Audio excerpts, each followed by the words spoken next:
You're listening to Lemon's Listening Library. Discover the story behind the stories with unique and raw conversations from the people who make your favorite books a reality. All right, welcome to this episode of Lemon's Listening Library. I am Randy Lemons, fantasy author, or RL Rose to those of you in the romance community. Now, before we get to our guests today, I have a little bit of housekeeping, which we know we hate this part. I would like to remind all of our listeners to head over to our YouTube channel and comment on each episode that you listen to or review us on your chosen podcast platform. We are on all of them, and it's one of the most helpful ways that you can support our show and get us to other readers and listeners like you. We also have advertising spots available where we create commercials and broadcast them across all of our platforms, as well as give you the commercials to use however you see fit. These are commercials that showcase your brand, your book, whatever you've got going on. We want to help you with it. If you want information on that, please email us at lemonslisteninglibrary.com and we'll get you hooked up. Lastly, go follow us on all of our social media platforms. You can find us on all of them by searching Lemon's Listening Library. All right, guys, I am super excited about our guest today. Would you please introduce yourself? Hi, my name is Alivia, Maar, and I write young adult fiction, fantasy fiction. I I say that as if I've written multiple books. I'm in the process of writing my second book. You know what? That counts. It still counts. Well, it took me so long to finish my first book that I mentally that's where I'm at. I Oh, yeah, you're like, I'm on 10 now. Yeah, no, I started writing my first book in 2016 and finally got it published in 2024. So mentally, I've been here for a while. Yeah. Yeah. But um, I sorry my voice. I wrote my first novel, A Clash of Tides. I'll show you the cover. I'm Oh I'm my I'm proud of gosh. this cover. It's beautiful. I love it. Yes. I'm gonna fangirl over my own cover, and nobody can stop Do it, me. girl. Go for it. I'll fangirl over your cover too. I'm a cover connoisseur. Also, I'm multitasking and fangirling over my cover artist because I owe him my life. I love this. But it's a mermaid murder mystery, um, based on The Little Mermaid, and partially also inspired by H2O, Just Add Water, because I was and still am obsessed with mermaids and fairy tale retellings in general. And yeah. Yeah, I think there's something very magical about retellings. They kind of remind me of fan fiction just a little bit, right? And it's like this world is already kind of put together, but you Hmm. get to take and do a completely different spin on it. You can tweak stuff, and it makes it to where, we kind of already know the Little Mermaid, so there's less world building you have to do. You have to tell the reader a lot less, and we can just get into like the nitty gritty of the story, the progression of the character's arc. It's so fantastic. I think another thing I like about fantasy, just because you reminded me of it, is, and this same goes for sci-fi. I just don't read a whole lot of sci-fi. Is that as opposed to books that like take place like at a coffee shop or take place at someone's home, like real life normal or on an ice skating rink, um, fantasy, I feel like it gives you a chance to dive deeper into the characters themselves, because as opposed to thinking, oh, okay, well, how far away was this coffee shop from the house, or did the was the boyfriend what was the boyfriend wearing in the book, kind of thing like that. With fantasy, it's like, okay, I'm down with the mermaid tales. Now tell me about the trauma. Yeah, yeah. So, does that make sense a little bit? Yeah, yeah. Like if it's real life, like we need to connect to them in a like, okay, In obviously a there's real gonna be, way. yes, but if it's fantastical, it's like blow my mind. Yeah, it's like when I'm reading a book that's not based on real people necessarily, but is having to do with real people, or you know what I mean. Yeah, Um, in our world or in something similar. Yeah, I don't know what the term or the genre is because I honestly just don't read a whole lot of it. Um, but when I'm reading or watching those kinds of stories, I I'm like you. I'm listening to all aspects of it. I'm watching for all aspects of it versus when because I'm like, you have a world that's already set up and it's already real, so everything else needs to be 110%. For fantasy, for me, I'm not saying I'm lowering my expectations, more I'm broadening them. I'm like, I you have my willing suspension of disbelief, and I want you to tug it as much as you can. Pull it as far as you can. If you can make me think that there are a race of salamander unicorn people trying to take over the world to defeat the groundhogs and save the world from flying books, uh, go for it because you got me. You got me until you lose me. I don't know if you've ever watched any of Brandon Sanderson's lectures, but he actually talks about the fact that, there are certain rules within books. And if you break those rules, or if you tell the author something that doesn't, or the reader something that doesn't make sense, it pulls them completely out of the story, and it makes it to where now they're like stuck on that one thing. Mm-hmm. And I think that's exactly what you're talking about. Like, if it's in the real life world, we know the rules. Like, Yeah. there's no flying, there's no, you're going to go to jail if you rob a bank. Like, there's just real world stuff, and you have to explain it if it's going to happen in our real world. Whereas fantasy, like you said, we've broadened our horizon on expectations, and we're like, let's do this thing. How far can you take me? Yeah. It's a challenge. Yeah. And if you're a writer and you're listening to this, you should be saying right now, challenge accepted. Exactly. Like, I had my editor. This is just something I say because I find it funny. I had a great editor for my book, but something she said to me that kind of stuck out after she basically ripped me a new one on my first draft That's was always fun. I was like, I'm not going to cry. Instantly cried on the way home. Called my dad, and my dad was like, are you going to take the advice or not? And yeah, had a come to Jesus moment. But after all of that, there was a scene where a character, fantasy book, fantasy character, kind of based on like 1600s time period, and a fantasy female character has a dress on and in a public space. Or so, no, sorry, has pants on in a public space. And up until that Mm. point has worn a dress. And my editor goes, you can't do this. Nobody's going to buy it. They're not going to buy pants in a fantasy world on a female character. And me being the little rebellious, walk on edge, break the rules kind of person that I am, I was just like, well, I'm leaving it in because I want to, and feminism, and I guess. And she was like, well, nobody's gonna buy it, and she's like, why are you leaving it in? I was like, there are fish people in the book. If they can buy fish people, we have established that fish people exist. If they can, if your bottom half is a fish, you can, and when you get legs, you can put pants on the legs. Okay, decorate the legs as you see fit. That's great. Did you end up keeping that in like the final product that's getting published? Oh yeah, oh yeah, and I will stand by that decision until the day I die. And I Yeah, and I understand people don't always agree with it, but I'm stubborn. yeah, and like, unless she's saying, like, the rules in the beginning of the book were different, like if it was like a court life Yeah. where everyone is just kind of wearing dresses, okay. But just to say a fantasy world doesn't wear pants, yeah, no. You lost me.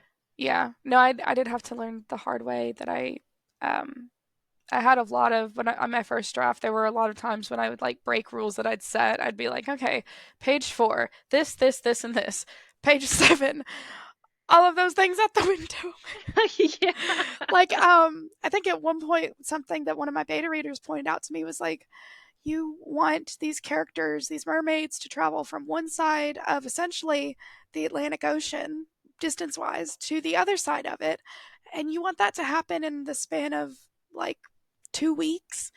And I was like, oh yeah, you're right. That don't work. And Yeah. and they were like, yeah, you need to figure out like how fast they're swimming. You need to base them off of a real life animal. You need to figure out and like distance and stuff like that. And I was like, I didn't know there was this much world building that went into my fish people murder mystery. Right. Oh my gosh. As soon as people start to want to know where things are located at the map, I'm like, fuck, they're gonna see the plot holes. Like, no, I don't want to do maps because I'm just kidding. I love maps, but man, in fantasy worlds, you don't get it already done for you. And then Oh when yeah. you're, like you said, when your characters are traveling, it's like, Yeah, that's actually not gonna work. Yep. And my dad writes military fiction, and he's always like rubbing it in my face. He's like, "Well, I can just look on Google Earth." I'm like, "Okay, well, I don't have that luxury." My Google Earth is a little drawing I did with highlighters 2 years ago that's sitting on my desk. That's my Google Earth. Oh yeah, that's fantastic. I like making the maps, but like I said, they make me nervous because then it kind of puts it all into perspective real quick for me. Yeah, and Wait, I found so out you one. said your dad writes too? Yes. That is absolutely fantastic. Yes, he writes. So he was in the Navy, and he writes military fiction. Specifically, he wrote Grey Dragons, Red Ascendant, and I think he's planning it for like a 5 book series. He's in the middle of working on book 2 right now.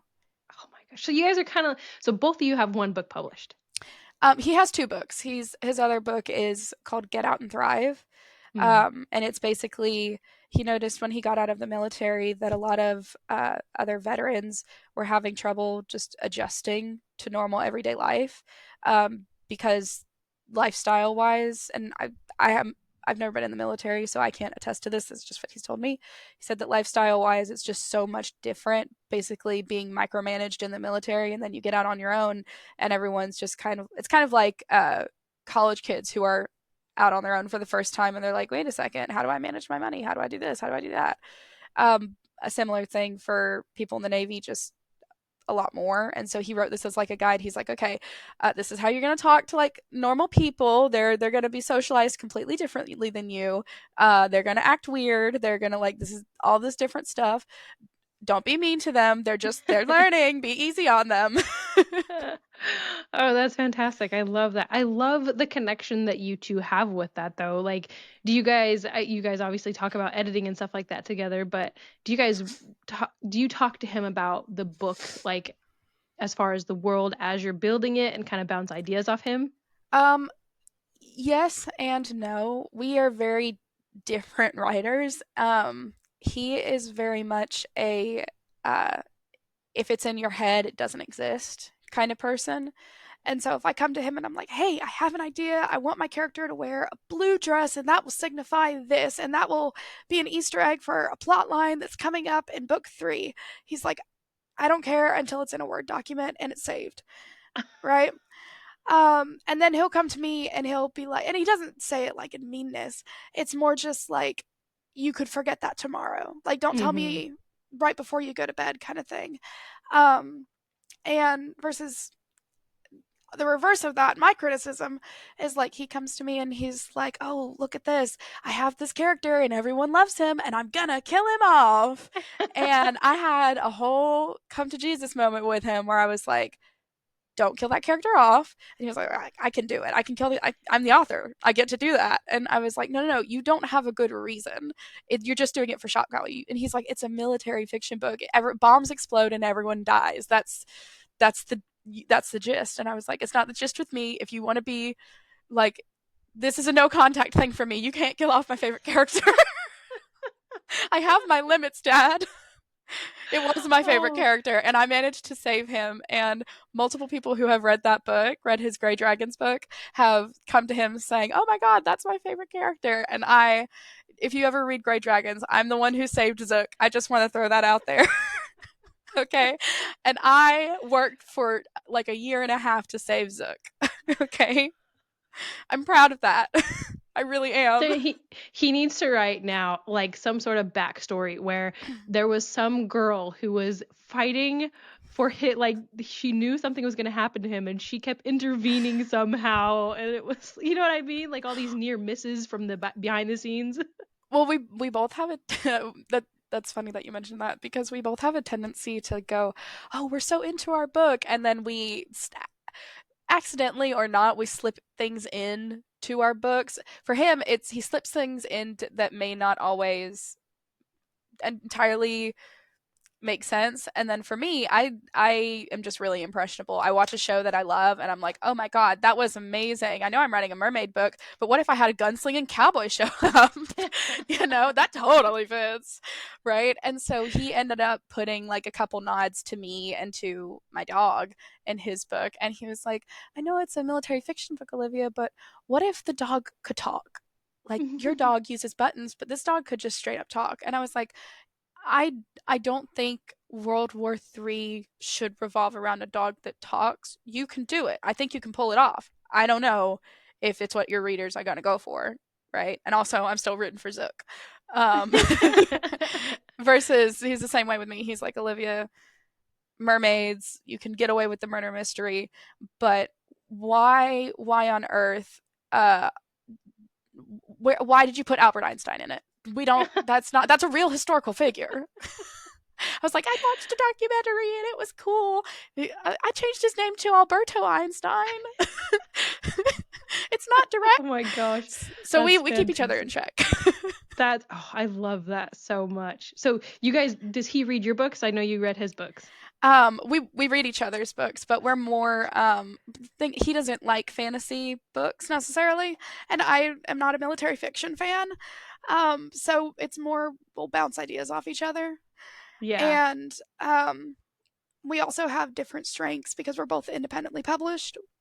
We kind of balance each other out in that. I would say that I'm better at marketing wise. I'm always trying to get him to go to like local bookshops and make TikToks and stuff like that, versus he is very good at giving constructive criticism and feedback. And so he's like, okay, I know you're doing this super cool, awesome podcast, Olivia, but you know how you said you were going to get to 80,000 words? Well, it's been 30 days and you wrote two. So get excited for the podcast and then write. Oh man, that's so fantastic. I think everyone should totally have someone like that in their lives. And I know so many people don't get the luxury of that, but to have someone who kind of grounds you back in the opposite side of where your strengths are not, like that is such a powerful thing, I think. And also I could go on and on about my dad. He's an incredible writer. If I can become half the writer that he is, then I will be set for life. I'm gonna be rich. I'm gonna be famous. I'm gonna be living like you're gonna see me in a mansion made of gold. When that day comes. I'll be in the And one next to you, girl. oh yeah, and we're gonna be hanging out, drinking Heck yeah. martinis or something. I don't know. One day I'll Yes. find an alcoholic drink that I like. Juice Maybe and Dr. Pepper. we'll drink water and Dr. Pepper, yeah. Hang out with our pets. Right. Yeah, yeah. No, I'm starting to get to the point to where I'm like, is this worth it? Is it Yeah. worth the headache and all the other body aches? And I'm like, but it makes me feel cool for 30 minutes and then I feel like shit. So no, maybe Doesn't not. even make me feel cool. It makes me feel cool in the sense of like, ooh, look at me. I'm in my Yeah. 20s doing something I waited my entire life to be able to do. So cool. And then I drink it. I'm like, this tastes awful. And I paid $30 for it. Yeah. Yeah, no, but I'm right there with you. I'm not a huge fan of the alcohol. I'm a huge fan of the living life though. Like if there's a concert, if there's, a painting gallery, if there's any sign me up. That's my alcohol. Absolutely. My this sounds silly to say. Anything doing with my dog, that's my alcohol. Oh, I love that. Yeah. Well, I saw you guys whenever It's weird. you introduced them to me, whenever we got on. Like, they love you so much. Just the excitement that they had coming up to you. That was so cute. She is I love her. I call her my dogter, and people think that's stupid, but she is. She's my child. So So, have you experienced like as you get older, you just don't really give a shit whenever you're like really nerdy or just really kind of like, did you really just say that? I'm like, yes, I really fucking said that, and you can get over it or leave me alone because I don't care. yeah, to a T. I think I've been like that for a while. Like I think I was like that as a kid, honestly, and I Man. think that's why because my parents would always be like, Olivia, the attitude. I'm like, what attitude? It is what it is, you know. Like you need to get your attitude in check, maybe. And like I didn't say that to my parents exactly, but like I Your eyes said yeah, like I remember it. I would have conversations with like family and friends in places where I shouldn't have said what I said. Not like anything mean, but like I thought, um, I don't know. Like I think I I had read like a Bible verse or something, and we were driving home from a funeral, and Oh everyone shit. was crying, and I was like, and they were like, "Oh, he's looking down on us," and I was like, I don't think that's how that works. I think it's like, doesn't it in verse 4, doesn't it describe it like this? And they were all like, everyone was like, Olivia, the funeral was an hour ago. And you can't say that. And I was, Oh. let us more. I was like, I know I loved him too, but let's have realistic expectations, everyone. I mean, good Lord, good golly. These Man, demons are that's out here. We don't want them getting us. It's called misinformation, false advertising. fuck, that's And I'm a Christian. My God is not about false advertising, okay? Okay, so I'm just saying, no, we listen and we don't judge, but I should not have said that on that particular car ride home because the rest of the car ride was very awkward. Um, so just yes, I agree with that sentiment. I so envy the fact that you had that young because me, I would say something and then I would think about it for 3 weeks later. And I'm like, oh, I can't believe I said that. I really said that. I really fucking said that. Now I'm like, my kids get so like, Mom, don't say that. I'm like, it's all right. I worked hard to get where I'm at now. Yeah, I I've gotten to a point where I don't care, and I think the only thing I did when I published this book, the only thing I did care about in regards to that was I was like, oh, what if my friends and family, like, what if they see this or they read this and because I, it's got all sorts of stuff in it. Like I'm like, what if they see it and they read it and they think my TikToks are cringe or they think something about it is cringe, and then I saw something online and it was like, yeah, I climbed that cringe mountain, and then once you're on the other side, who cares? Kind of thing. Like once you get to the top, just the best I'm so advertising comes sorry. from the top of Cringe Mountain. Oh my gosh. Yes. I saw something the other day about like the people who think that oh my gosh that's cringe, but then you are like making it and you're doing the thing. Like we wish we were the person who didn't care about it being cringy. Like we just did it. And Yeah. it's yeah, no, I agree with you 100%. You just got to do it. You just got to if that's what you want to do. Like I've had to come to that like realization of like am I having fun doing this? Yeah, I'm having fun making these stupid little TikToks. Yes, talking to Yes. myself, arguing with myself. It's going to be Absolutely. okay. My coworkers stumbled across my TikTok the other day and they were like, "Why are you like pushing your book this hard? If you just want to go be an author, go be an author. Like why do you have a job? Why do you do like stuff on the side?" And I was like, first of all, multiple streams of income, okay? We don't know when the economy is going to crash. and and I was like, and second of all, and they were like, like people could find this TikTok. I'm like, okay, there's nothing inappropriate on it. I write for young adults. I write for teenagers. Okay, I'm not going to post anything inappropriate or like that. Um, I said, second of all, okay, if y'all are cringing, no offense, you guys are not my target audience. Okay, you guys love y'all. I have great coworkers; they are awesome. But I don't think that they would be interested in reading my. I don't think that mermaids are their thing. Cowboys, maybe. Okay, I could definitely see a couple of them reading like cowboy books. But Um, also, we have to be bad at something before we can be good at it. Even if like we're not absolutely. necessarily bad at our TikToks, but we're not good at being actors. We're not good at being marketers. We have to be shit at it before we be good at it. And sometimes you just have to throw stuff against the wall until you see what sticks. Yeah.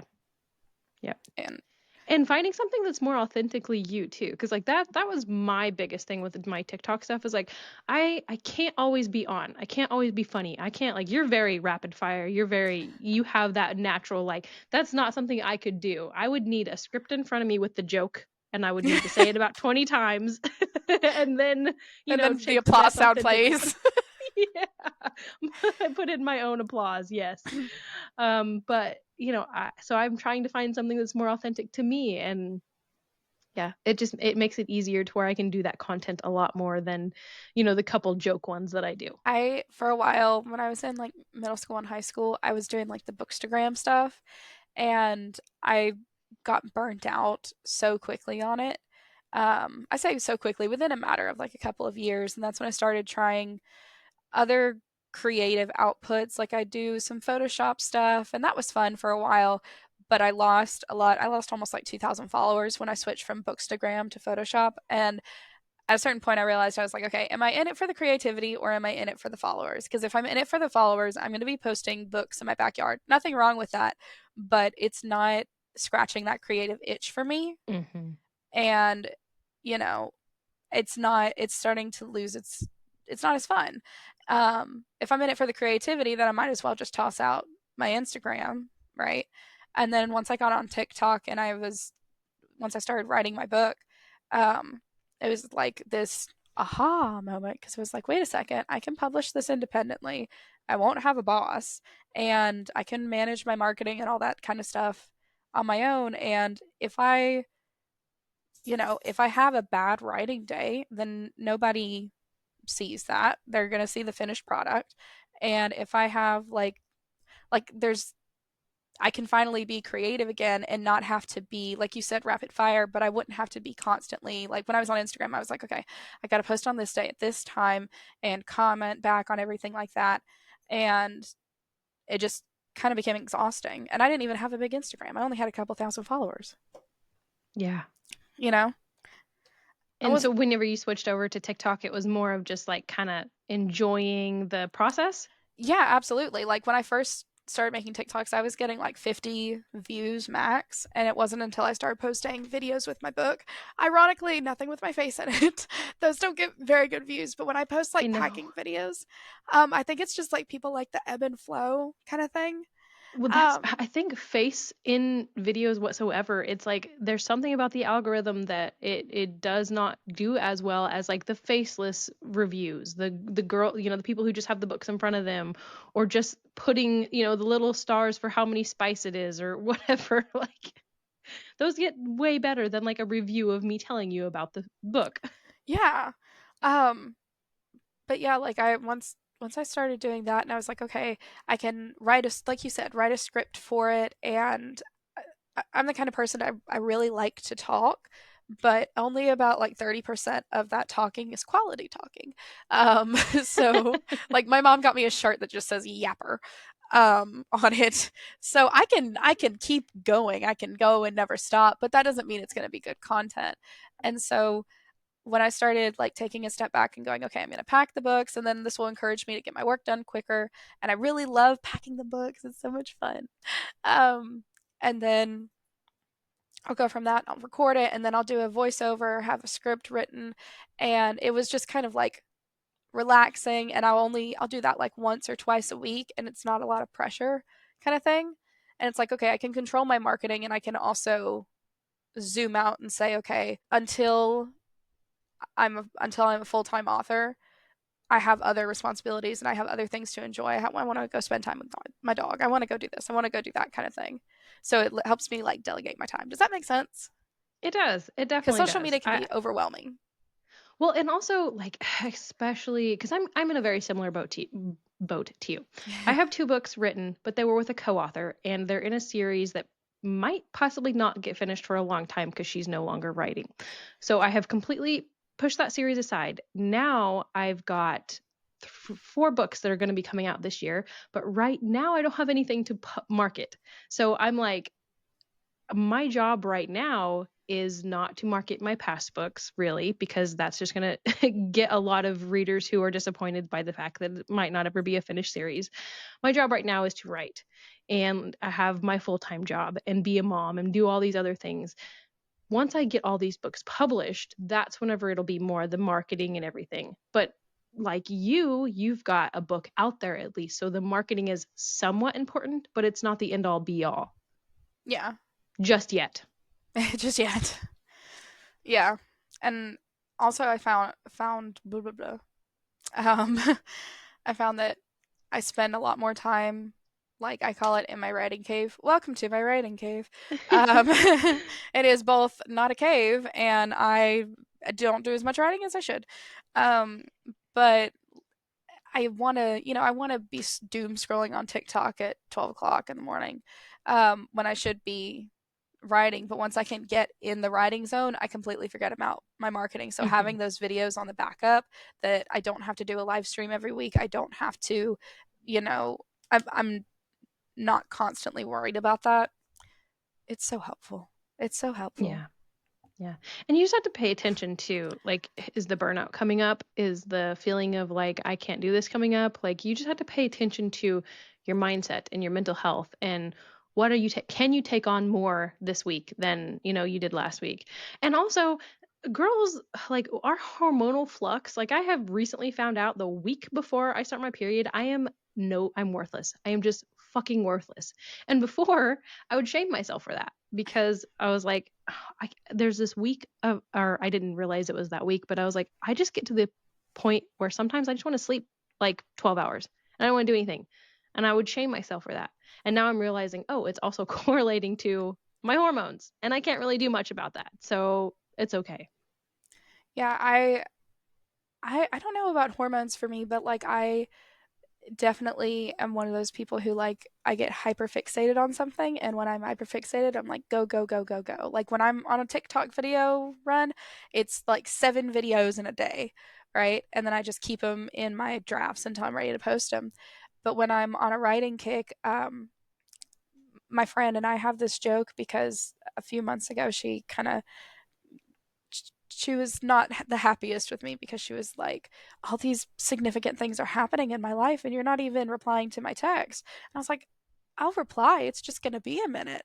And I finally replied like a month and a half later, and she was not happy with me, and she was like, "You gotta like." She's like, "If I'm important in your life, then you have to make the effort to not just like reach out, but also be consistent."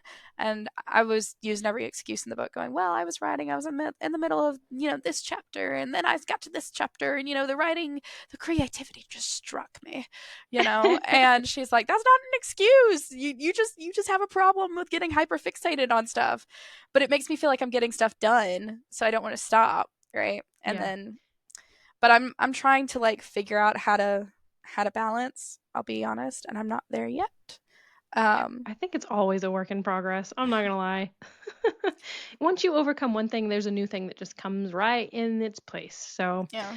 just keep steadily improving and I think it'll be fine. But you made me think of like that hyperfixation. Have you ever seen like on TikTok the videos that talk about like ADHD and how you get just like hyper focused on something to where everything else just kind of goes away? Oh yeah. I'm the same way with that. Like I recently started trying to do every hour I want to walk at least 250 steps. Oh wow. And I was in the middle of like some hardcore writing and it felt like every 5 seconds my alarm was going off telling me to walk and I was like, "What the fuck? Like I just want to write." How is this hour going by so fast? I Yeah. No, I'm the same exact way. Like last night I sat down to write and I was like, okay, I have the scenes in my head. I know what I want to write. And then I sat down and just stared at the screen for like a good 5 minutes. I was like, it's not happening. It is not happening. I want to play Minecraft. So, and then today, same thing. I want to play Minecraft. The writing is not happening. Yeah. And then like right before this, I closed out my Minecraft and I was about to pull this up and I was like, do I want to write? It was like 10 minutes before I got on here. I was like, that's horrible timing. That is horrible. Okay, I would have waited for you. So I just like put down a sentence and I was like, okay, screw this. I love that. Oh my god.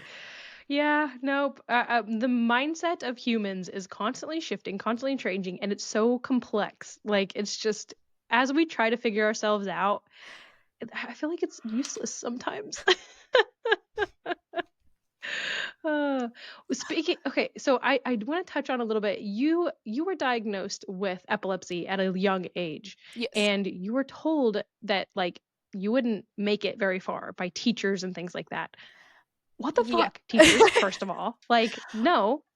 Well, okay, to be fair, it is, so I don't know if you've ever like seen someone have a seizure or how much you know about it, but I guess I'll just say for anyone Let's pretend listening. like I don't know anything Okay. because we'll probably have listeners who don't. Okay. Also, keep in mind that I am a doctor and I'm going by what my doctors have told me, not necessarily what like I don't know Everyone's what they're situation. teaching in college right now for PhDs Yeah. and MDs. Um, so, as I have been told for a while now, there are two main dangers with epilepsy. Um, the first is there's lots of dangers with epilepsy, but the main ones are firstly that if you're in a seizure, specifically a grand mal seizure, I'm not sure about the others, but a grand mal seizure, which is the ones that you see, and for lack of a better term, people flop around. I call it the forbidden Macarena, but that's because I have a dark sense of humor. So this is what I And mean when also, I say you're I allowed don't give a to. crap. You asked me that question earlier. Do I give a crap when I don't? I'm surprised I haven't been canceled on TikTok yet. It's really like it'll happen as soon as this podcast comes out. Yeah. But so when one has the forbidden Macarena, when one gets the boogie in them, uh, I'm gonna get canceled for laughing at this. when one hears the forbidden disco music, um, one must. I'm gonna stop. Basically, if you're in a seizure for too long, then you are at a higher risk for coming out of it and having mental retardation, right? And which can make basically give you a learning disability. It can make learning much more difficult. And I think the cutoff for that I think is 5 minutes. So they say try to get out of a seizure within 5 minutes if you have someone nearby and you have medication or you have a nerve stimulator or something like that, to get them out in 5 minutes. And then the other is just if you're like in the middle of driving or if you're in the middle of like walking your dog on the side of the street kind of thing. Not only could you fall and hit your head, but you could like get hurt worse. You could get in a car wreck. And so um the so like when I was in either elementary or middle school, I had a couple of teachers that they noticed I was having episodic seizures in the middle of class. Turn off my Discord. And basically, what was happening is sonic seizures are kind of like you're staring into space. No flopping fish. You're just kind of chilling. You go silent and you're like, ah, la la la land. But there is no la la land. You are just staring into space. And what's scary is you don't know that it's happening. The person having the seizure has no idea. So for us, it's almost like time. I like to think of it like time traveling, which is why I want to write a time travel book eventually. Because for us, a couple minutes just went by, we would have no idea. The clock magically changed. And so I was missing class while I was in class and watching the board.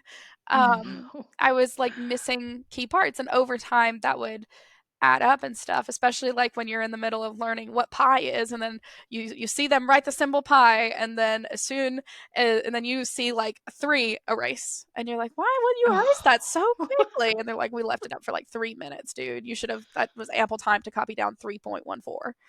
Oh no. So then you're walking out going, what was that? What was that weird symbol? Was that like a hieroglyph? What the hell was that? Asking your Yeah. buds, right? So little things that you don't think would add up, and then they add up over time. And I had a teacher tell my parents, they were like, I mean, she's not retarded and she's not necessarily stupid, but if this keeps on happening, she's not going to be able to keep up in school. She's certainly not going to go to college. I mean, she could probably keep a job, but it's just not, don't have high expectations, right? Teachers are going to push her forward more than she's going to get through classes. Does that kind of like the every no child left behind kind of thing, where they're like, oh, okay, we see your limitations and we'll just keep on pushing you forward so that we can get you out of high school. um which, as a former teacher, that is very much what that system does. Yeah. And but anyways, it, for me at least, that was not helpful advice. But it was, I don't like being told what to do, um, because I just don't. Why are you staring at the wall? You scaring me. Um, so um, so yeah, they basically said, hey, it be patient with her. She's probably not going to get there. Don't have super high expectations and stuff. And I didn't know about that conversation at the time that it happened. I only learned about it like when I was in high school, but I definitely picked up on those vibes from those teachers. Because I could pick up on their frustration when like I wasn't taking notes well in class and my grades weren't great, and when I'd get home and my parents would ask me, "Okay, what'd you learn today?" I'd be like, "I have no idea. I wasn't there for half of it." you know? And I'm the kid Yeah. that didn't skip class. Um kind of thing. And so I remember my dad sitting me down, and he was like, "Okay, you suck at memorization. You're bad at vocab. You're bad at math." And my dad's a nice guy, but he was like, "Here are the facts. Like, you're doing bad at school." And he sat me down, and I was like, "I can't memorize anything. I'm bad at all of this stuff. Yes, but I'm not going to get better." And he was like, "Yeah, you are. We're going to figure it out." And so it was a Bible class. I went to a Christian school, and it was a Bible class. We had to memorize a bunch of Bible verses and like be able to just like repeat them off the top of our head. And he printed out a Word document with the verses on them, and he said, "Okay, read it out loud." I read it out loud. I was like, "Okay, this is stupid. I'm not learning anything." And then he took a white out and whited out one of the words. Read it out loud. Did it again. "This is stupid. I'm not learning anything." Again, process repeats until the entire page is whited out, and I was like a robot repeating every single thing, and I was like, "Oh my god, I'm did Albert Einstein just walk in? Because I'm a smarticle morticle." And he basically showed me that he was like, just because you don't necessarily like get things right off the cuff doesn't make you a stupid person, and it certainly doesn't mean you can't learn. It just means that you're going to have to be creative and sort of problem solve when you hit a wall, Yeah. kind of That's thing. fucking kudos, dad. He should have been your teacher. I'm sorry. Oh yeah, Like, he's an incredible teacher. He's yeah. awesome. Ugh, I love I my dad. hate that. Yeah, I do too. I don't know him, but I love you too, Dad. Um, I think that it sucks that, sometimes some of our biggest motivators in life are the people who are hurting in other places and they take it out on you. Like Yeah. that sucks. But so often people I talk to, people I meet, people we hear stories about, that's their biggest motivator that pushed them through the hard times. Yeah, and I also think this is just something I've seen. I don't know if it's just my perspective or how much of this is a real phenomenon, but I have met multiple people who, at early points in their life, probably before the age of 25, they have had something rather big that they've hit a wall with, whether it be a learning disability, the death of a loved one, even something like their cat or dog passing away, or a parent made them cut all their hair off, right? Or they're just something happened to them, and it, for whatever reason, whether it's something we might think of as big or small, it affected them majorly. And after that, they were like, "Oh, I've hit a wall. That's fine. I'm going to hit another wall eventually, so I might as well hop over this one and I'll roll under the next one and then I'll sidestep the one after that." Right? Versus other people who they're just kind of dancing through life. And wonderful for them. I would love to dance through life. Watch me do the tango, kind of thing. But then they get to high school and college and the workspace, and they're like, "Oh my god, my boss doesn't like me, or my peers are catty with me, or my car just broke down on the side of the road." And again, these are things that may hit them as big things, but they it's not that you shouldn't feel bad for them. It's not that you shouldn't have empathy for these people who have had an easier life. It's that all of a sudden they haven't necessarily been taught how to problem solve on their own. And so they're being hit with, "Oh my God, this is a problem that I can't come over." When in reality, it would be more helpful for them to think, "This is a problem and I can overcome it." Hmm. You know? Or Yeah. it's my car broke down. It's still going to be a good day. Might have to call a tow truck. Going to have to save some money, but it's gonna be fine. I'll phone a friend, kind of thing. My boss Yeah. hates me. Time to go to LinkedIn. you Yeah. know, but like different people I've seen you, and maybe you can attest to this, but just different people, they approach problems differently with different levels of optimism and realism depending on how many problems they've hit so far in life, if that makes sense. Yeah. Yeah, and I'll compare this. This is the easiest way I can think of that is like, my 3-year-old falls down and scratches his knee and loses his fucking mind. Like, that's the worst thing in his life that has ever happened to him. Yeah, he's gonna lose his mind. That Absolutely. hurt. I feel so He bad doesn't for know how to him. deal with it. I'm He so doesn't know how sorry. to cope with it. He's never had to deal with this kind of pain before. But as an adult, we're like, what do you mean? That's no, it's a little scrape. You're fine. You're not bleeding out like you think you are. But and it's very similar to people who haven't gone through life and had all the hardships.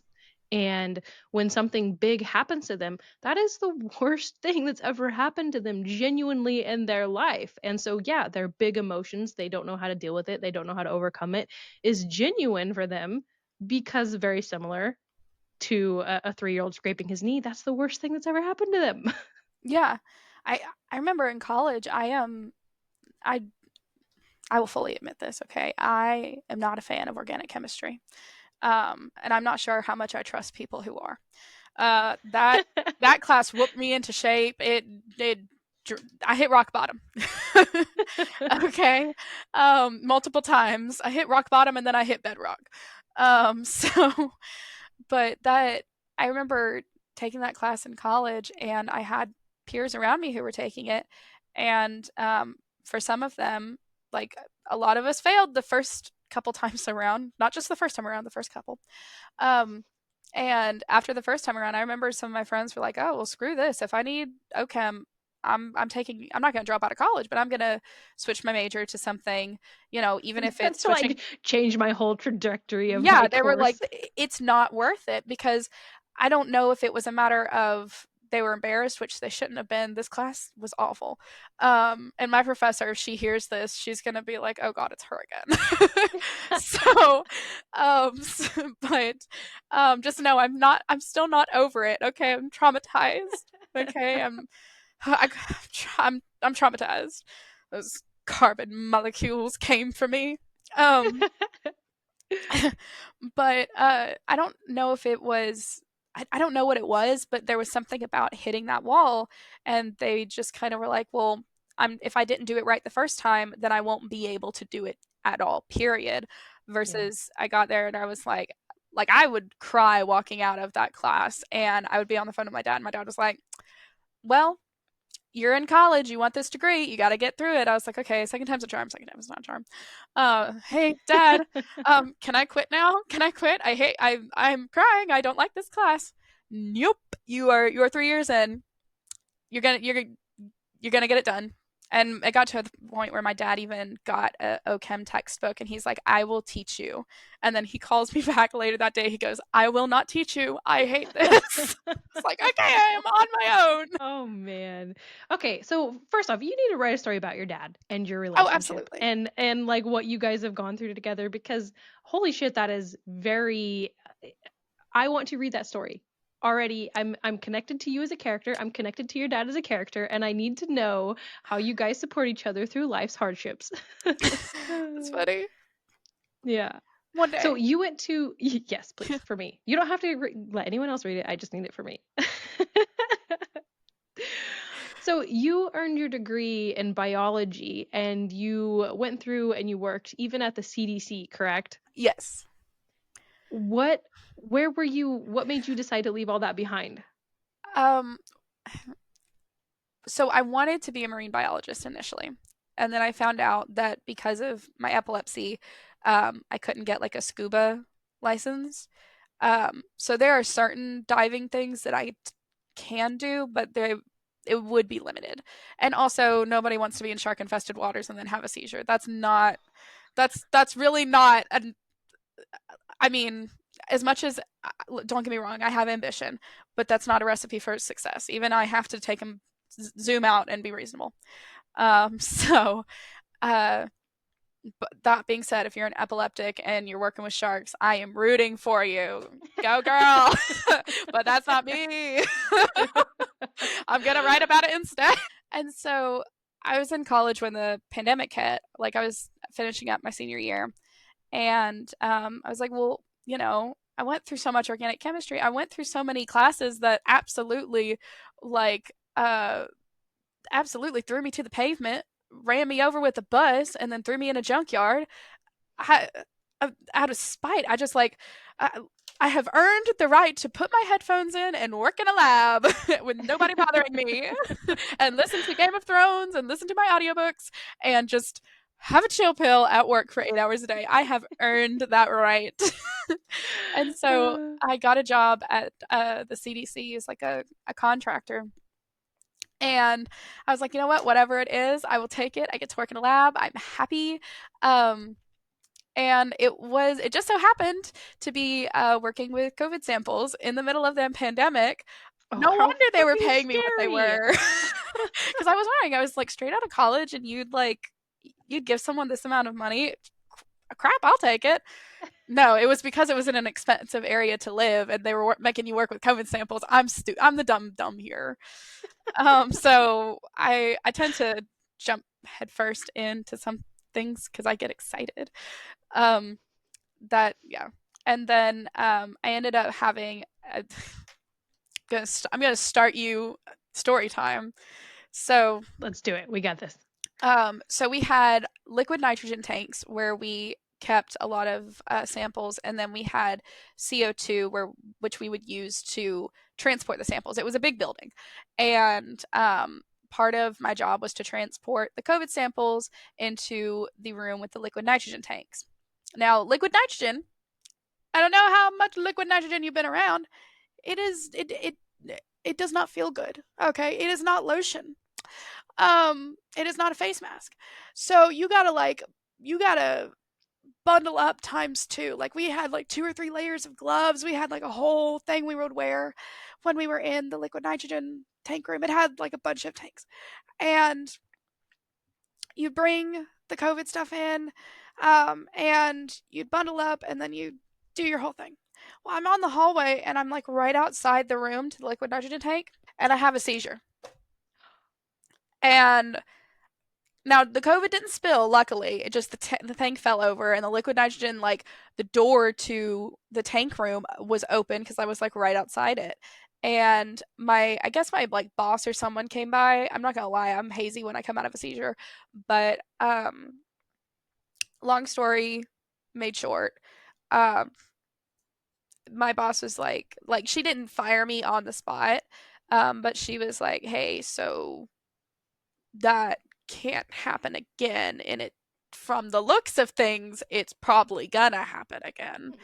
So left that job that day, and then basically was just trying to figure out like what I could take in the meantime and was working on my book. That's what prompted me to like go ham on my book. I only had like 60,000 words. And I was like, you know what? Let me just go ahead and finish it while I'm searching day and night for a job. Um, Started working as a teacher, and it completely drained me of all my like creative energy. I just mm, um Yeah. yeah. Kids and that system, like, if anyone had told me how much effort it takes to raise a child, not even teaching a child, just like we're coexisting together, it's so much effort. Well, the teaching environment I was in was very one, it was very different from like the schools that I had gone to growing up. Because I went to both like public and private schools, but both schools very much gave teachers a lot of room to kind of do what they wanted with their students. Like, oh, you have a student who's not learning right, have them teach them cursive instead of print, and maybe it'll stick better, right? Or you have all these different things. The teachers were allowed to go out of their way to do those things. And then the environment, and I ended up teaching it, I'm thinking, oh, this is what teachers are allowed to do, not in the slightest.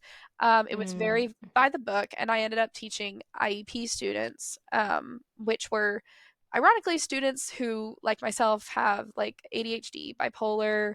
I don't have these things. I'm just saying that like I could relate to it from coming yeah. from like my days in school. And So on the one hand, I was like, I get it. I empathize with these kids. I relate to them. I know the study techniques that my dad taught me. I understand how you're walking out of a classroom and you feel like you learned nothing, even though you were paying attention and you were the best person there, right? I completely get it. Um, but I also had to realize that I'm like, I don't have a teaching degree. I have a teaching certificate, but I'm not the best equipped person to help these kids. So I was like, I need to figure something else out. And so my parents offered, they were like, hey, if you want to come back and live with us and work on book two, because at that point I had gotten book one published, they were like, come back, live with us, work on book two, and figure out what you're going to do next and just go from there. And my uncle, who's a doctor, was like, hey, have you ever thought about going into medicine? And I was like, well, not really. And he's like, well, I mean, you've worked with kids, you've worked at the CDC, so why not work with kids in medicine? And I was like, that there's something to that. So now I work at a pediatrician's office. Oh, that's super cool. So um, and that's kind of why I think my coworkers are like, pick a lane, dude. Like, no, life is too short. You got to try it all. Yeah, they're like, do you want to run a CBC or do you want to write about fish people? Pick. Well, if I could get paid enough, the fish people, please, and thank you. Yeah. Yeah, but I mean, there's so much that goes into you are on the path, and if you have like the passion for it, then even if you're doing it just on the side, like I don't think I could ever walk away from writing completely. Oh, I don't absolutely. think I could ever just be like, I'm done. I'm just gonna do this full-time thing, and that's it. I'm gonna never write again. Don't think I could do it. Yeah. I think I think I could walk away from writing in itself, like the act of writing, but I don't think I could ever walk away from just like the storytelling aspect of it, or even I don't know how to say this without it sounding a little off, um, or wonky. But for me, all the characters, like I feel like I'm more invested in this book than the readers are, because for me, these characters are like they could be real people. Yeah. They're not they're not just like Pinterest boards. They're not just characters. For me, like I'm writing the scene and I will break down crying, right? I'm like, I know it has to be done. I know character has to go. I know that you can't survive 7 stab wounds and a decapitation. I know you can't survive that, but maybe there's a chance. you know, um, so I for me, I'd still mentally be going through scenes with these characters, either until I moved on to a different story or until I don't even know. But I could walk away from the typing it out on a Word doc, but never the characters themselves and the stories themselves. Yeah, 100%. I agree with you on that. The typing, the writing, the editing, I could do without. But exploring this world that you've created and spent a lot of time building, yeah. And I can't like I can't stop creating new worlds and new stories. Like I will see one little thing and it'll inspire me and I'm like, "Oh, there's a whole other story that has to go in my waiting documents now." So, thanks for that. Same, Yeah. Yeah. same. You said that your story revolves around empathy as a superpower. Can you kind of like walk us through that and like what does that look like within your book? Okay, so the idea is it started off with the idea that there's a set of mermaids in the book that essentially have superpowers, right? It's uh, mermaid powers, whatever you want to call it. And the idea was to write them like you would write villain backstories and give them all the motivation to be horrible, bad people. And then if they were villains, what would that villain power be, but then make them protagonists. Not make them villains that saw the light, but make them true good-hearted protagonists, but have every reason to not be, if that sort of makes sense. Yes, I love that. And so like for just as an example for one character, um like her backstory is that she is and this isn't the main character, so no full spoilers, but one character is like the long dark hair, the sharp features, the witty mean girl kind of personality. Like she reads as kind of like a dark haired Regina George. Um, and then, feels like she's not seen, feels like she doesn't have a good support system kind of thing. And then what is her superpower is like literal shadows that are like evil and menacing and stuff like that. But then how she uses them throughout the story is almost to like feel and touch the things around her, because it's like, okay, for the first time, the world is sort of opening up to her. Like, if that makes sense. Yeah. In regards to the empathy thing, and this is where we kind of jet off in a different direction, is empathy is seen by everyone as a good thing, right? Like you should have empathy for people who don't have as much wealth or privilege or access to things that as you do. Um, but what if you are one of those people who doesn't have as much wealth, or who doesn't have as good of an education, or who doesn't have like what if you are one of those people that other people see as lacking? No one wants to be that person, right? And everyone tells themselves, they're like, oh, well, I'm not that person because I'm successful in this, or I'm good at this, or I'm good at that kind of thing. I'm not lacking. But you never know who's looking over your shoulder going, oh, poor sweet soul, I feel so bad for you, because if only your life was better, if only your life was as good as my life, kind of thing. And that kind of sucks to think that you might be that person. So I wanted to write empathy as like, it can be a good thing, and it's a superpower in the aspect of like every superpower. Superman has laser eyes, and they're great for defending the world. They're also horrible for like burning down buildings. um Empathy in the same way. Like it's great that this character can look at horrible people in the book and say, "Hey, I get it. I understand. I'm there with you," and not be super quick to anger. But it's also bad in the sense of, "Hey, I get it, and I'm literally there with you. I understand why you're doing the thing that you're doing, and that is the reason why I would do so much worse." That is, When you empathize past the point of villainy. yeah. That is art. Because That at is the end of the absolutely day, art. empathy is ultimately understanding. And when you understand someone well enough, you edge into the area of being willing to do those things. Like, think of the worst person you can think of in history. I'm not going to say their name, but the worst person you can We think all of. just thought it though. Yeah. But if you, in all seriousness, a lot of people, when they think of that person, and I fall into this category, we all go, how could someone do some those how could anyone, I struggle to even say it, how could anyone do things so evil, so disgusting, so abhorrent, right? You just don't understand it. You can't wrap your mind around it, right? It doesn't it doesn't make sense to be such a loathsome person, and such like there's no words to describe it, right? um but if you did empathize with that person, first of all, would that make you a horrible person? If you empathized with someone that awful? I think so, yeah.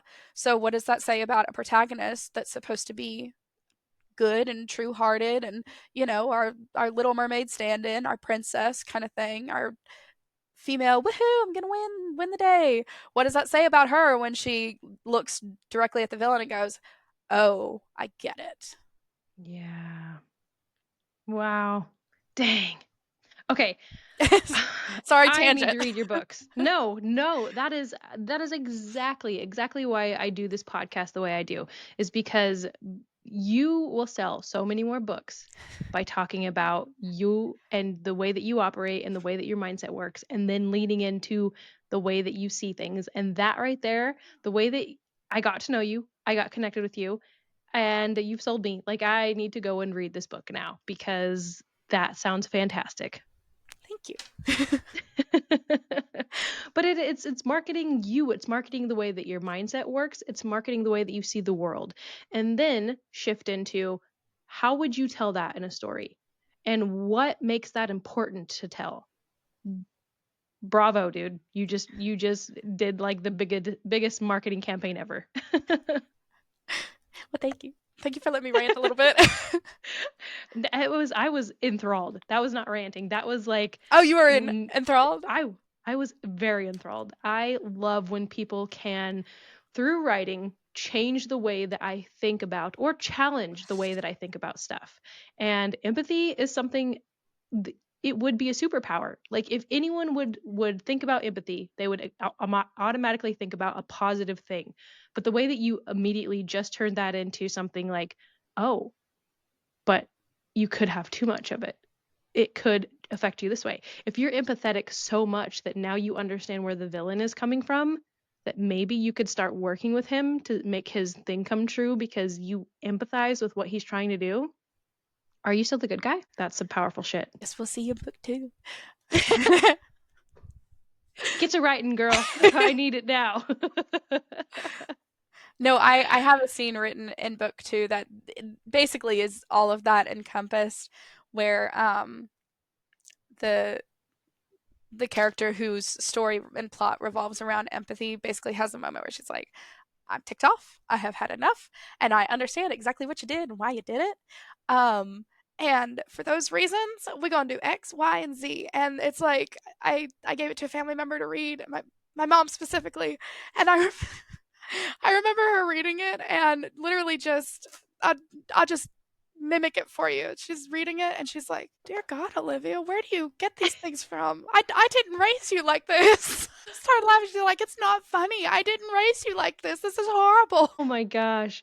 What who was there something that made you think that you had to tell that story and use empathy the way that you did? Was there something in real life or what inspired you to do that? Um, I don't know. I think I knew I wanted to give the mermaids superpowers. I think that's where it started, honestly, which sounds like a silly place to start, but we had to start somewhere. Right. Um, I like the idea of characters with superpowers, but I don't like the shallow kind of, it's like, oh, they have a superpower for no reason. And also superpowers and stories, you got to be careful with them because it's like, oh, well, if they have super cool superpowers, then they're just going to win the day. So I wanted to give her something that wouldn't make every fight an automatic win, right? Like it's easy to say, ah, boom, atomic bomb in your face, I win, kind of thing. And when I realized I was going to write her isolated somewhat from a lot of the other characters, I was like, okay, so she needs something that she can survive on her own, but that also presents a challenge to her. And throughout the book, a large part of this empathy, it's more than empathy, it's explored in other ways as well, but a large part of it is being horrified at the things she's seeing and understanding in other people, and those people having to say, oh, I recognize that you're seeing a piece of me, but I'm not sure how much of that I wanted to share in the first place. Mm, I didn't have a yeah. chance to share it with you. And like when you're having a conversation with a friend and you kind of say too much, right? Or you say something and they're like, "Oh, I've never had that experience." I was having a conversation with a friend the other day and she was like, "I would never send my kids to bed without dinner. That's horrible. That's horrifying." I was like, "My parents sent me to bed with a glass of milk and said, 'Your dinner's in the fridge for breakfast tomorrow, and it's dang good cooking, so you better eat it.'" So if you can't have steak, then you can't have anything, you know. Yeah. Um, but like it's kind of that, and when you kind of like you're like, wait a second, did I mean to share that? Is this going to be a socially awkward situation going forward? But make that like add a little bit of trauma in to sprinkle it in for story spice. You have to have the drama. Yeah. My husband were talking about it the other day. He's like, "Why do I hate all of the main characters? They make the stupidest, most irrational decisions ever." And I'm like, "If they were all super healthy and smart and avoided all toxic situations, what fucking stories would we have?" He's like, "Yeah, valid point." Yeah. Yeah. I like that you also use so your passion for marine biology goes into your books, right? Like all of the deep sea stuff and the animals and the creatures and whatnot. I love that you're getting to at least experience that through writing it. I I love it. I And also it presents a little bit of a challenge because a lot of my friends that I went to school with do still work in that field. And so, but they also support me with my book. They're like, as soon as it comes, your second book comes out, I'm going to buy it. And then I'm going to post it on my social media. And I'm like, oh my gosh, you guys are great, but you're going to judge me. Because, and they will read it and they're great. They're awesome. But, so like I had to call a friend the other day. This was a couple weeks ago, I think, and I was like, "Hey, so I want to poison one of my mermaids in book 2. Um, do you know of any poisons I could use?" And she was like, "Well, there's this one poison that comes from a coral." And I was like, "Okay, great." And I was like, as soon as I had it said, I was like, it's called palitoxin. It comes from this coral at this depth. It fits the depth that this part of the story is taking place at. It's taking place in the Twilight Zone, and everything was like falling into place until I was like, "Wait, I need a remedy, and I can't just magic a remedy in the because how do you make a potion in the ocean?" and and she was like, "Oh yeah, no, there's no remedy. That character's dead." I was like, "No, I can't kill them. I like this character. They have to be in all 3 books. So you can't leave me hanging." And she was like, "Girl, that's all I got. That character is a goner. She is a goner." Oh my So I god. spent the next 2 weeks. I was like, cure for polytoxin, please, someone help, tell me. And I had to go down into like it. Basically, it messes with the sodium potassium uh, transferring. I don't know if is the right word, but it messes with sodium potassium levels in your cells. And so then that led me down another rabbit hole. And I was like, okay, I got to figure out how to figure out the sodium potassium versus the palytoxin. Um, and I need activated carbon. Where can I find that? And how do I get it in a normal fantasy ish, realistic ish way from a mermaid? It was a whole thing. I drove myself crazy. Oh my gosh. But the logistics, you have this is what I love about you so much is that you have a fantasy world. Instead of just making something up, you need it to be like, where's the paper trail? Well, I want it to be at least somewhat grounded because my worst fear is that like one of my professors from college is going to pick it up and be like, "Oh, I recognize her. I'll give this a read," and just go, "I should have failed her." That's fair. I would have no problem with like trying to kill someone with nitrogen and suddenly, hydrogen peroxide is what cures them. Well, I remember watching a show one time, and it's the show called The OA on Netflix, and it's one of those shows you're either gonna love it or you're gonna hate it. I absolutely adore it. And there's a scene where one of the characters is getting gassed, and the other characters are like, what's happening?" kind of thing. And it's very much like sort of set in realism, but also has a couple of things that aren't quite magic, but you just have to watch it. Point Yeah. being, the scene where the character gets gassed, she gets gassed, and then she just stands there, and she just looks around, and she stands there, and the like evil villain comes in, and he goes, "Take 2 steps forward, move 2 steps back," and she does exactly that. And I'm like, "What is this? Some sort of Are they introducing a magic spell? What in the Harry Potter is this?" And then when she comes back and she's like fully conscious again, the one of the smarter characters goes, "Oh no, that's like a certain type of drug. That's a real life drug." And I looked it up. It's a real life drug that makes you basically do what you're told. What the fuck? And you're unconscious the entire time. You can't remember it. You essentially think you're knocked out, but you're fully awake and you're doing what you're told. Maybe not to the extent that like the show was portraying it, but it in It blew your mind. yeah, I was like, that's kind of insane. This is a show kind of about traveling dimensions. How did they make it grounded? I love that. No, that's so cool. I think that's really cool correlations, and that'll be super awesome for people who you're putting it in there for specific people. Like so many people are gonna read that, and it's not gonna matter, but those ones that it does matter to, that's gonna be awesome. I want it in there for people who they like Easter egg. I love Easter eggs. Yeah. It's not even Easter, and I love Easter eggs.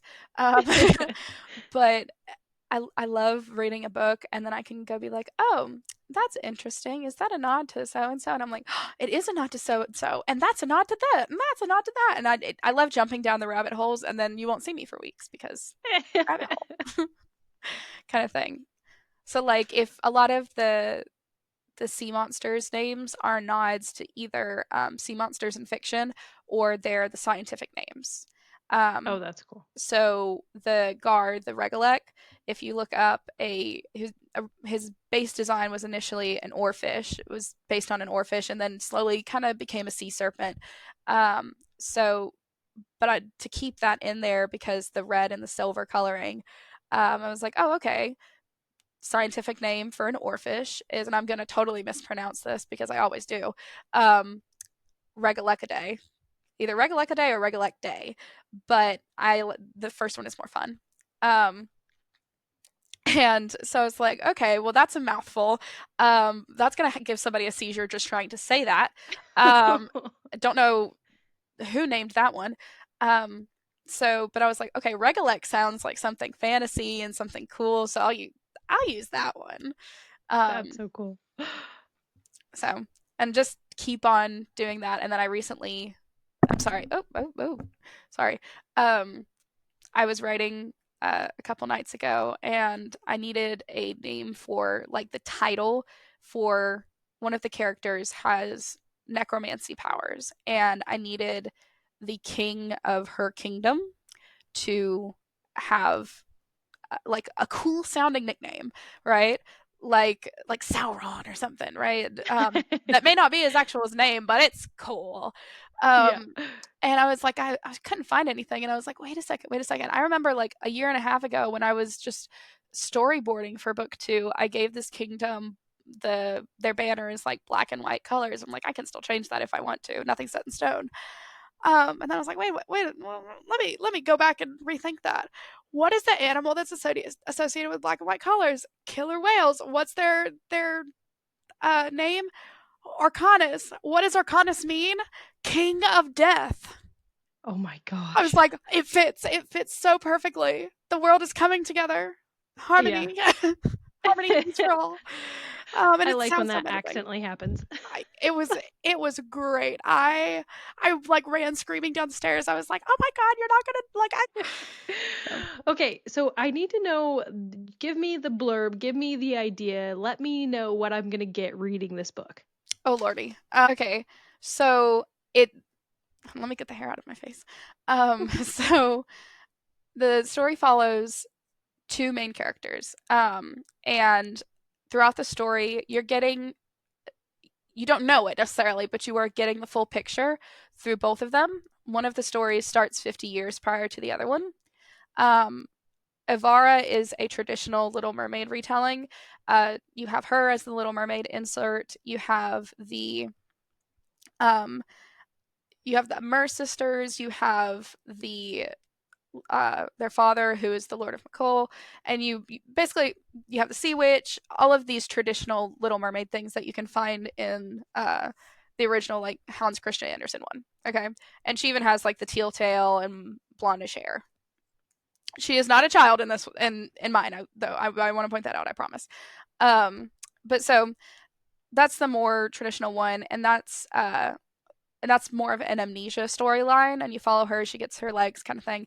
And then you have this other storyline with this other mermaid named Tallulah, and that's more of a uh, travel, not a look back through history, but you see her as a little kid, you see the things that she went through, you see how she ends up discovering magic and how she has to, like, she ends up with lots of trauma and lots of baggage and stuff like that.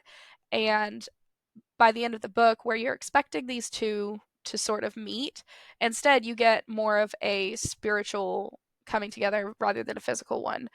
By the end, you see their character arcs kind of swap, whereas you see Avara go from being a very passive character, like the story happens to her and she just kind of goes with it. She gets to the end and she is very much the person who is set up to go into book two being like, you got I make the rules and you guys get to listen. You get to listen and sit down to the rules.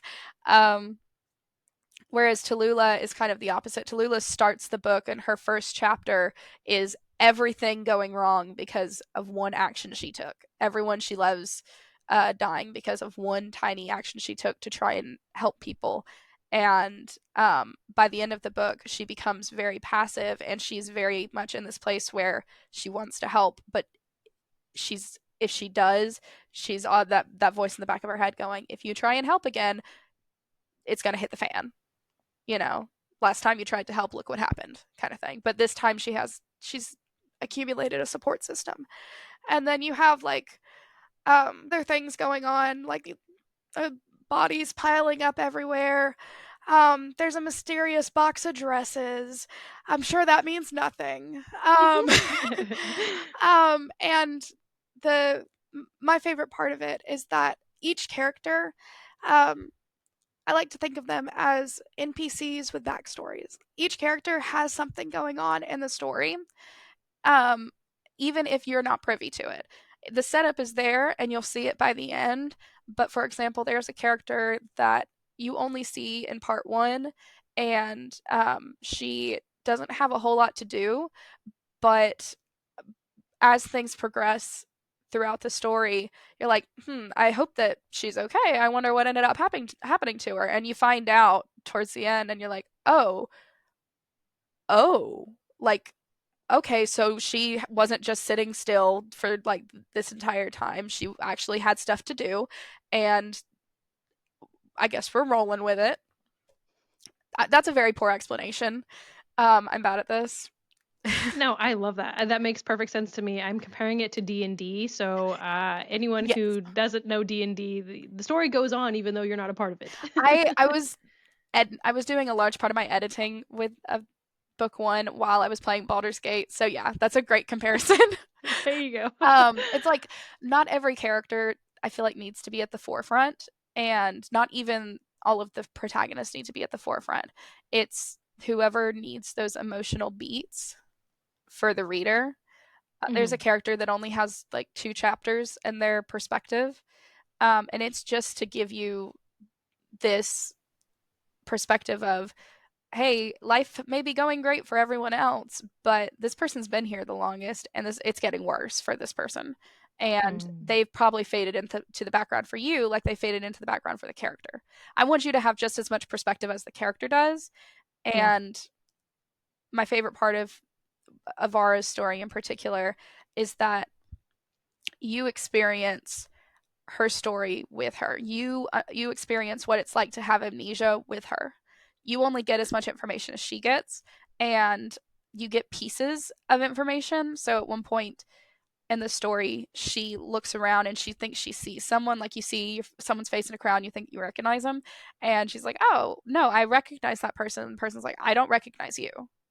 She's like, "Okay, never mind. I don't know who you are." She's like, "But I could have sworn like it's there, and I don't remember quite who I was thinking of."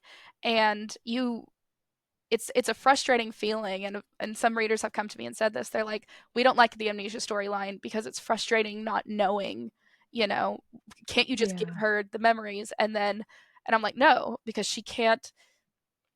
If she had her memories, then the story's over." Yeah. It's not about getting her memories back.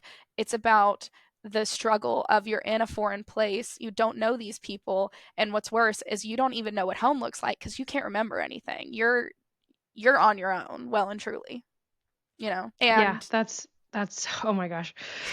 I'm excited for this book. Like the way that you describe it, and yeah, I need to read it.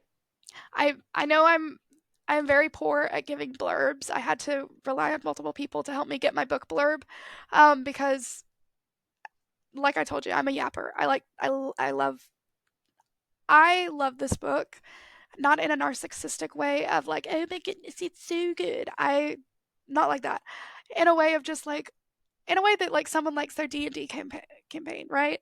Like Yeah, it doesn't have to be perfect for you to just be like, I'm excited, you I'm know. invested. I know the wooden machine, the wooden roller coaster at Six Flags in Georgia is janky and probably will kill me the next time I get on it, but I love it. Gosh darn it. Okay, and I'm still gonna get in line. Oh my gosh, your comparisons are fantastic. I please tell me you have this kind of wit and funny like banter in your stories. Oh, absolutely. Good. For better or worse, I put like a little bit of myself in each character, and it makes it funny when like someone's read it and they're like, "Oh yeah, I liked it," except for this one character. She was such a bitch, and I'm like, "Well, you see what happened was." It's funny you say that because me Uh, myself, I'm quite yeah. Oh experienced. man. So where can readers go find your book, and also where can we keep up with you on social media, because we know you're doing a bunch of stuff out there? Okay, so it is on first and foremost, it's mainly on TikTok and on Amazon. That's where you can get hard copies. Bookstores can get it through Ingram. Um, it is also on my website, Alivia. Let me get the URL right because I always mix it up. Okay, sorry. Can you still hear me? Yeah, I can hear you. I was like, Okay. maybe I have it here. Maybe I can Um, look for it for you. Olivia Mar dot or sorry, I'm sorry. Olivia R Mar dot myshopify.com. There you go. And that's where I have all my merch. So I have mermaid themed T-shirts and character themed T-shirts and a bag and stuff like that. I also have art prints and all sorts of stuff because, like I said, I'm into this story, and it's like you said earlier, you can't leave it. Too Yeah. invested. Too Um, invested. and it's also you can also order it online on Barnes and Noble and Books a Million. Um, and by the end of the year, we should have an audiobook. So Yay. that is Oh, nice. I will be buying that. It will probably be an Audible exclusive, um, but it still we're still taking auditions as of right now. So, and probably will still be taking auditions when this comes out.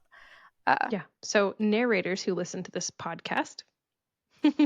Narrators, if you're on ACX, I am on there as Olivia Maar, or you can just look up A Clash of Tides. And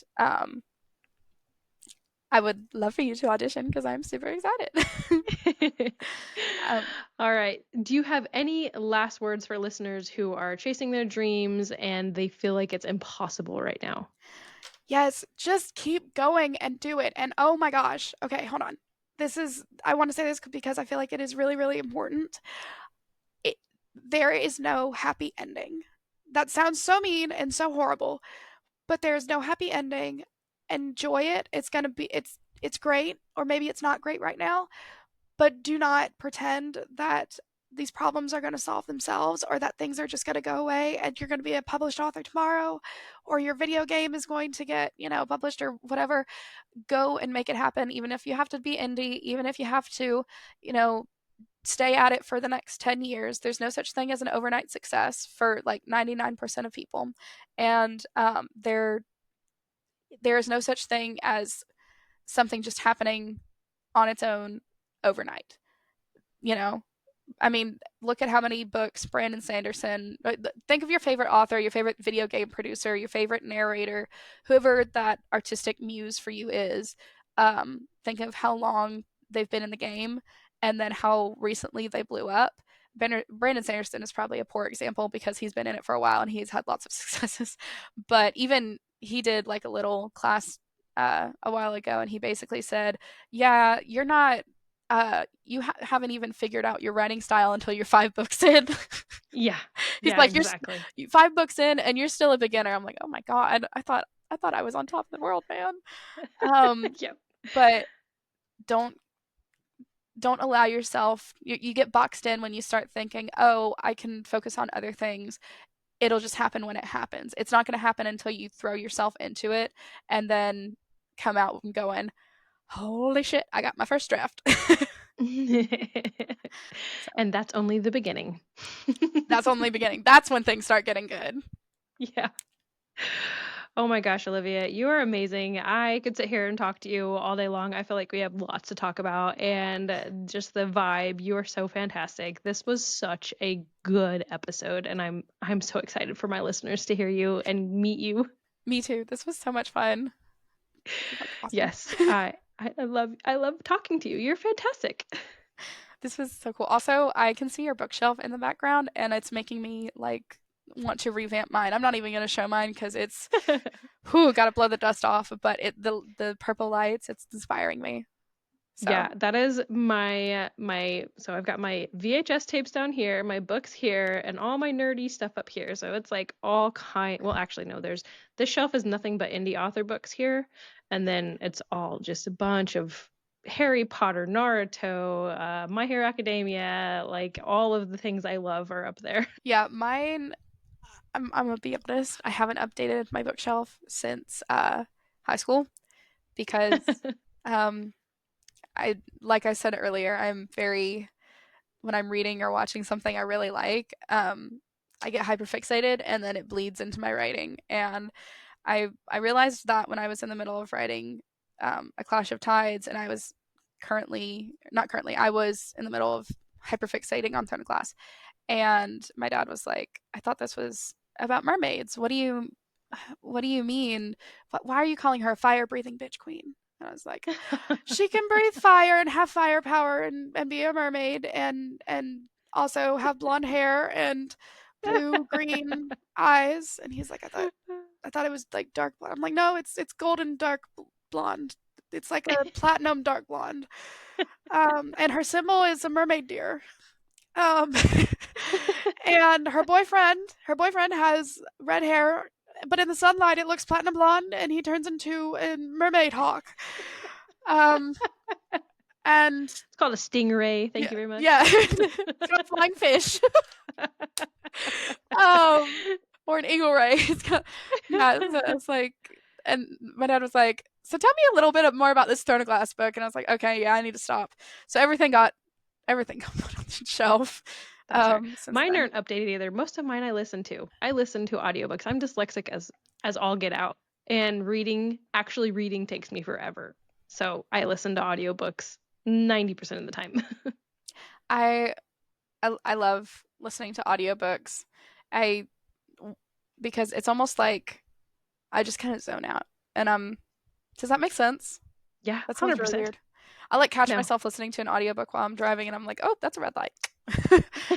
Yeah. How did I get here? I Yeah, don't even no, I remember. I like turn a corner, I'm like, "Where am I?" "Oh crap, no time to know where I am. There's a dragon about to attack." So, Oh my gosh. That's fantastic. All right, Olivia, there's no way I'm going to be able to end this episode happily. So I'm going to unhappily say you were fantastic and this was awesome. And I hope to have you back on again in the future. well, thank you so much for this. It was so much fun, and thank you for letting me yap. It was like the I best love it. yap session ever. Yes, I agree. And I have it recorded and I can listen to it again later. Oh, Lord. All right, guys. Thank you so much for listening to this episode of L3. Make sure you go and check out Olivia's stuff. Follow her on all of her social medias and let her know what you think if you've read her book. If you have not, if you have a whole bunch of reviews stacked up and you can't get to them, just give her some stars. You don't have to give the big, long, beautiful review. Us authors just need the reviews. We understand that they stack up on you. And can I add just one thing real quick? Yeah, go for it. Also, you mentioned reviews. So I am working on getting the hardcover edition of A Clash of Tides out, and I saw another author do this, and I'm taking a leaf out of her book because it looks super duper cool. I want to put in reviews from TikTok and Goodreads on like the first page of the hardcover. So if you're someone who's just filled with words and you need to get those words out, Goodreads and TikTok and Amazon go like one, I could use the reviews, but two, I really just want to throw them in the book. I think that would be really You cool. guys could be a have your words published too, guys. Come on. It'd be really cool. You could just be like, this book is about fish people, and it would be in the book. So. I love it. All right, guys, ignore what I just said. Go give her an awesome long review with all the words. With all the words. Okay. All right. Oh, bye, puppy. I will be with you in a moment, my puppy. Okay. All right. You have a fantastic night, okay? You too. Bye. Bye. Hey guys, thanks for joining us on this episode of Lemon's Listening Library. Remember, every story has a journey, and every journey deserves to be heard. Keep reading, keep writing, and keep listening.